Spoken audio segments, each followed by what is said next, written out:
Hi guys, iOS 26 is officially available now. In this video, I will show you how to download and install iOS 26 on your iPhone step by step. Whether you are upgrading from iOS 25 or 27, 17 or iOS 18. Here are the process. Launch your settings on your iPhone. Here go to General Settings.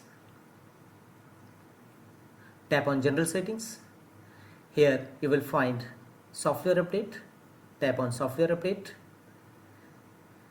Wait, checking for updates. Such type of a screen appear before you.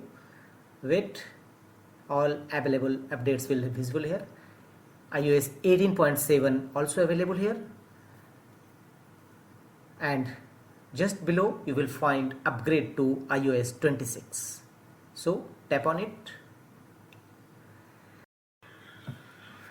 iOS 26 brings a new design, intelligent experiences and improvement to the apps you rely on every day. The new design with liquid glass brings a more expressive and seamless experience to your lock screen and home screen, as well as apps, navigation and controls. Apple Intelligence is integrated into even more places, giving you the ability to learn more. Tap on update now and follow on screen instruction. Your iPhone must have sufficiently charged and having capacity to